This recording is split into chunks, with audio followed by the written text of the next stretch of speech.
Welcome to part 1 of the Gameweek 3 preview, and here are my 4 players to watch this week.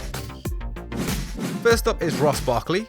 The attacking midfielder has delivered back-to-back returns in the opening weeks of the season, most recently providing the assist for Kevin Morales' equaliser against West Brom. Although he didn't find the back of the net last weekend, he took 2 attempts on goal, both coming from inside the area.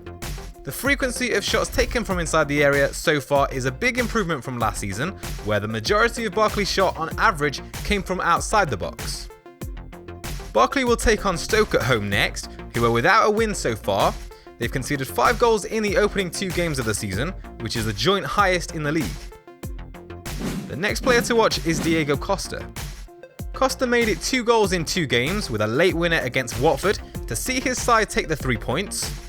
The Spanish striker has been clinical so far with his finishing, finding the target with 3 out of his 4 shots during the first 2 games of the season. Up next for Chelsea is a home game against Burnley.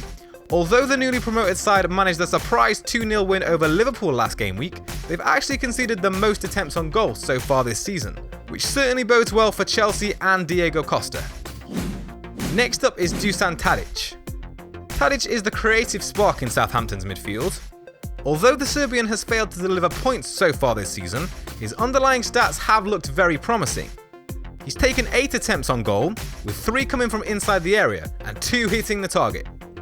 Tadic has also proven to be one of the most creative players in the league so far, having created 8 chances during the first 2 games.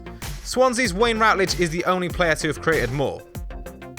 Up next for Southampton is a home game against Sunderland, on the back of their 2-1 defeat to Middlesbrough.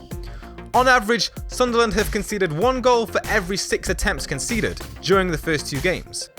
Given that Southampton have taken 37 attempts on goal in the same period, the home side should come into this game as clear favourites. And the final player to watch this game week is Funes Mori. Although Everton are yet to keep a clean sheet this season, they've only conceded 1 goal in each game so far, against Spurs and West Brom, who are never easy opponents. Ronald Koeman has been mainly using a system with 3 centre-backs, which will help to keep his side solid defensively.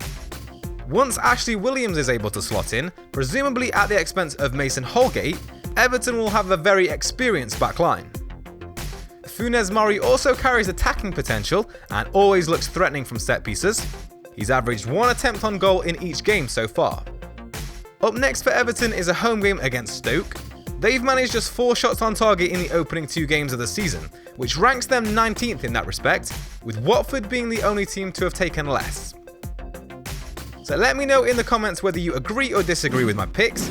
Keep your eyes peeled for part 2 of the Gameweek 3 preview, which will take a look at how my team performed in Gameweek 2, and also a look ahead to the changes I'm planning to make for Gameweek 3. I want to quickly mention that FPLtips will be teaming up with the Fantasy Football Pundits to bring you a new joint league on the Football Survivor game. If you're not familiar with the game, it's basically a last man standing style game where you select a team each week that you think will win their match. You lose lives when your selected team loses or draws, and you can only pick each team once. It's free to play, so definitely get involved, as there will be a prize for the winner, which will be a World Football shirt of your choice. The league will start in time for Gameweek 3, and there's a link in the description below for anyone who would like to join in.